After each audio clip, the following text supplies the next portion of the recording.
I believe Yesuah fully obeyed the items of the law written by Moshe in the 5 sets of scrolls of Torah.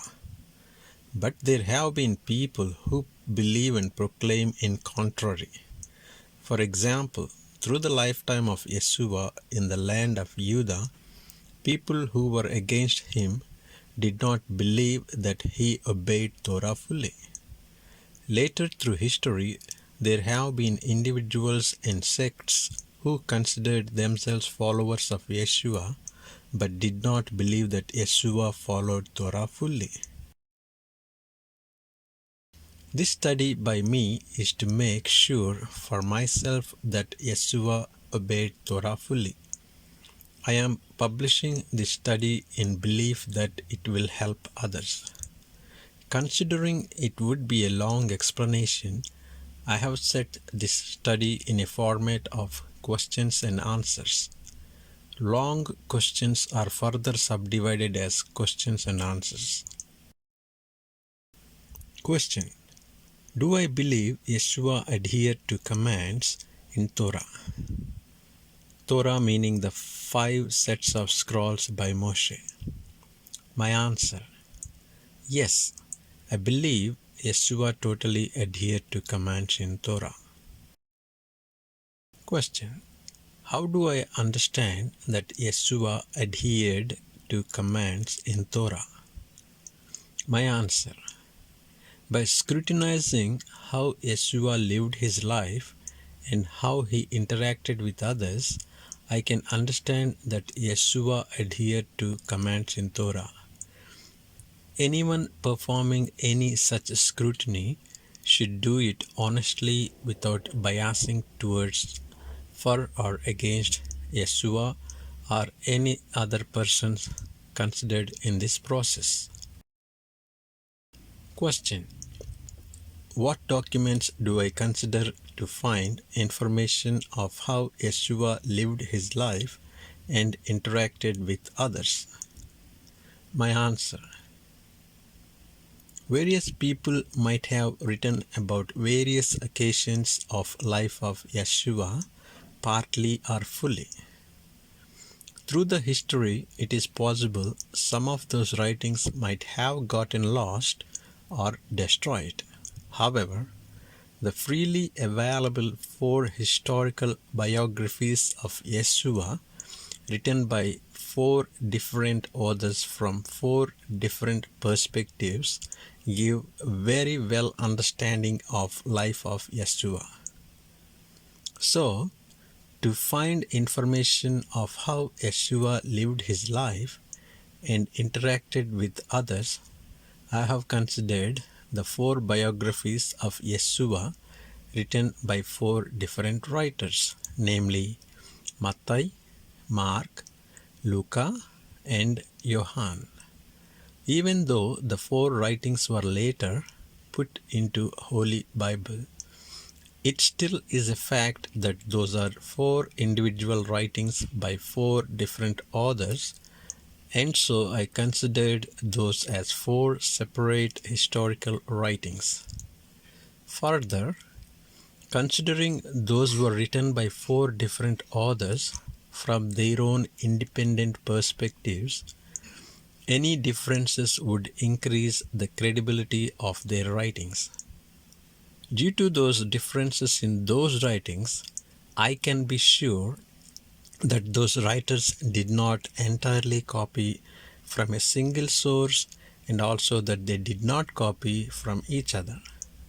So, considerable similarities and differences in these documents are expected. Question: so, how do I perform the process of this scrutiny? My answer: I perform the process of this scrutiny by checking feasible number of occasions of accusations they made towards Yesuah.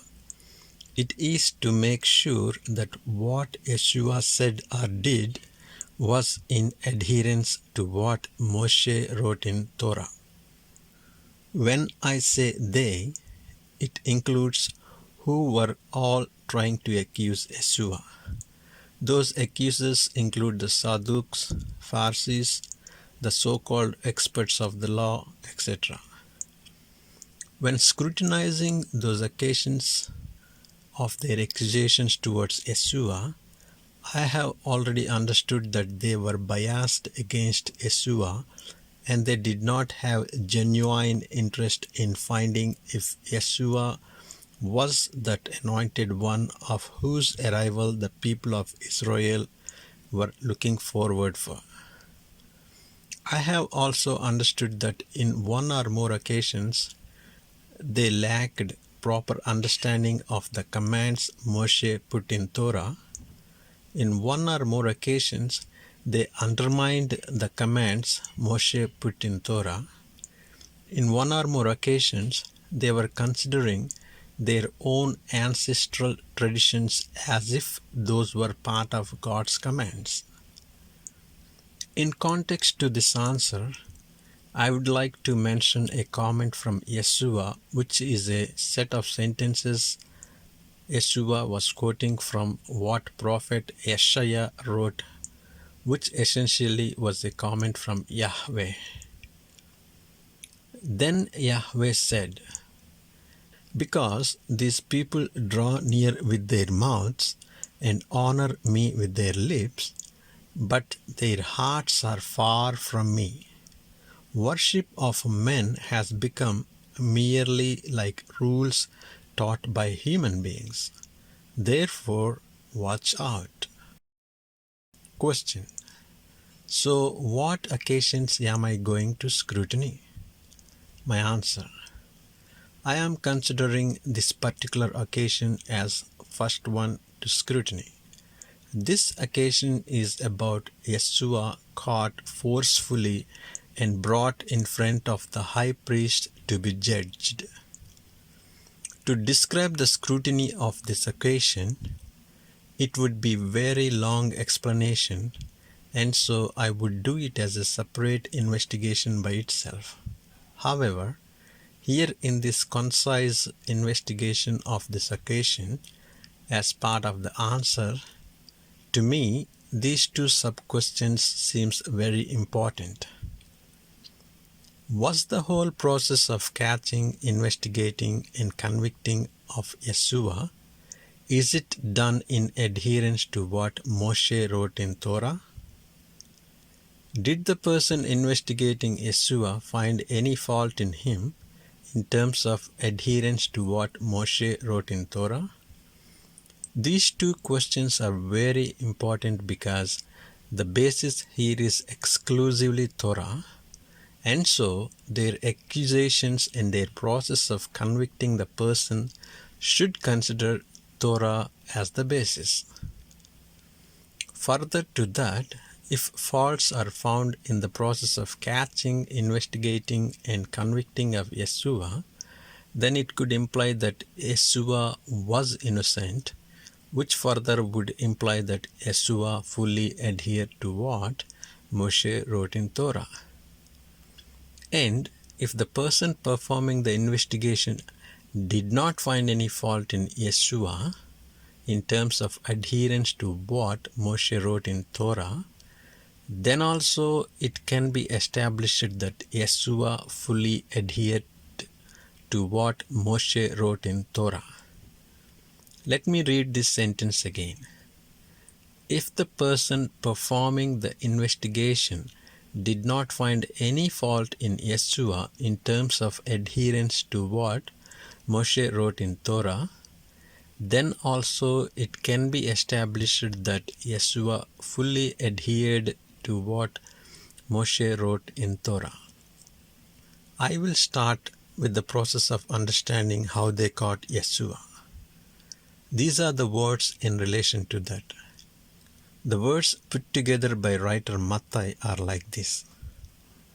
Then one of the 12 disciples of Yesuah, the one called Iscariot Judah, went to the chief priests and asked, "What are you willing to give me if I deliver him over to you?" So they counted out for him 30 pieces of silver. From then on, Yehudah watched out for an opportunity to hand him over. The words put together by writer Luca are like this. And Yehudah went to the chief priests and the officers of the temple guard and discussed with them how he might betray Yesuah. They were delighted and agreed to give him money. Based on the aforementioned words from two different writers, it can be understood that Iscariot Yehudah was wanting some financial benefit for helping them to catch Yesuah. This financial benefit would be nothing but a bribe. The financial benefit that Yehudah would get was mentioned as 30 silver coins. Regardless of whether those silver coins were handed over to Iscariot Yehudah directly or indirectly, it would still be a bribe. Taking bribe is prohibited. These are the words from Shemot, which we call Exodus in English. And you shall take no bribe, for a bribe blinds the discerning and prevents the words of the righteous. Even though those chief priests and those officers were not taking a bribe, but they themselves were directly or indirectly involved by helping a person to get a bribe, essentially they themselves were giving the bribe, and so they were involved in bribery. I would consider it as indirectly disobeying the aforementioned item of the Torah. Continuing further, using the help of Iscariot Yehudah, in the darkness of the night, they forcefully took Yesuah and brought him in front of high priest. The chief priests and the council members did not like Yesuah for their own reasons, and they were wanting to eliminate him. This was the right opportunity to accomplish what they were wanting to achieve. However, to put someone to death, they have to adhere to what Moshe wrote in Torah. According to what Moshe wrote in Torah, the generic process would be, firstly, 2 or 3 witnesses should have witnessed a person committing the crime. Then, those 2 or 3 witnesses should testify against that person. Then the matter should be investigated by the elders of the city, or if the case is too complex, it has to be investigated by the high priest at that time. Then, it has to be established if wrongdoing has been done. Then, if wrongdoing has been done by the accused has to be put to death by stoning. Writers Matthew and Mark mentioned that many false witnesses came forward. Here are the words of those 2 writers. Writer Matthew wrote like this. Meanwhile, the high priest and the whole council were looking for false testimony against Yesuah in order to have him put to death. But they couldn't find any, even though many false witnesses had come forward. Writer Mark wrote like this. Meanwhile, the high priests and the whole council were looking for some testimony against Yesuah in order to have him put to death, but they couldn't find any. Although many people gave false testimony against him, their testimony didn't agree. I see an issue here which should be mentioned. When any Israelite gives a false testimony against a fellow Israelite, then after that case gets investigated, and if the testimony is established to be false, the punishment the false testifier was intending on that other person should be put on the false testifier. In the covenant Elohim made with people of Israel, Elohim already mentioned this. You shall not bear false witness against your neighbor. But what should be done to the false witness? Some words from Scroll of Devarim from Torah, which we call Deuteronomy. These are the words put in place by Moshe. The testimony of one person alone is not to suffice to convict anyone of any iniquity, sin, or guilt, but the matter will stand on the testimony of 2 or 3 witnesses. When a malicious witness stands against a man and accuses him, then both must stand with their dispute in the Lord's presence, the priests and the judges at that time. The judges will investigate thoroughly. If the false witness lies in testifying against his brother, do to him just as he intended to do to his brother. By doing this, you will purge evil from your midst. When others hear of this, they will be afraid and will not do such an evil deed again in your midst. Your eyes must not show pity. Life for life, eye for eye, tooth for tooth, hand for hand, and foot for foot. As part of investigation of Yesuah by the high priest, Matthew and Mark mention that many came forward with false testimonies and their testimonies didn't agree. Considering none of those accusers' testimonies were true, Yesuah need to be let go and free. And all those accusers who gave their false testimonies would need to be put to death because it was the punishment they were intending on Yesuah. Continuing further with the scrutiny of this occasion, the high priest had understood that those false testimonies were not useful and so came straight to the main question. Are you that anointed one, the son of the blessed one?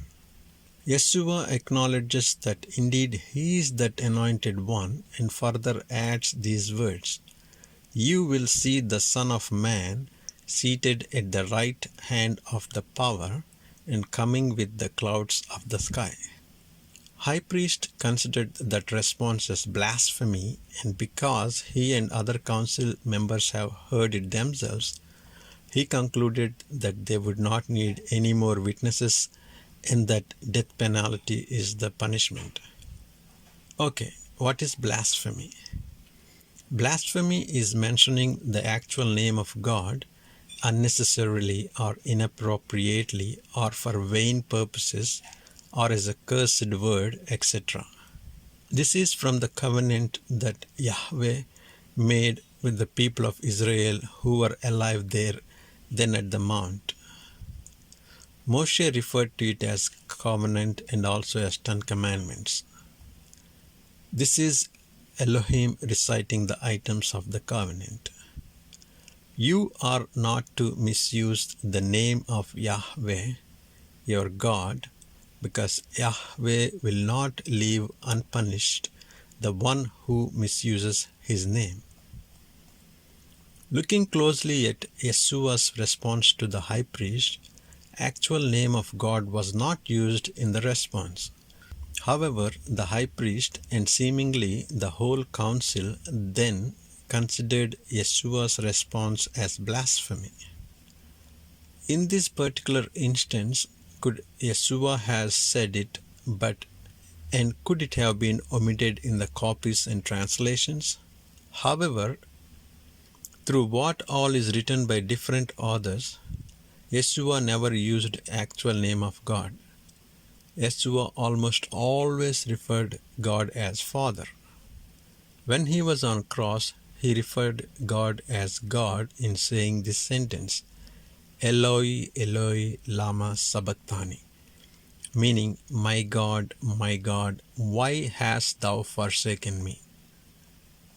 Writers Mark and Matthew mentioned it in their writings. The point is, I can conclude to myself that even though Yesuah did not use actual name of God, they falsely accused and falsely condemned.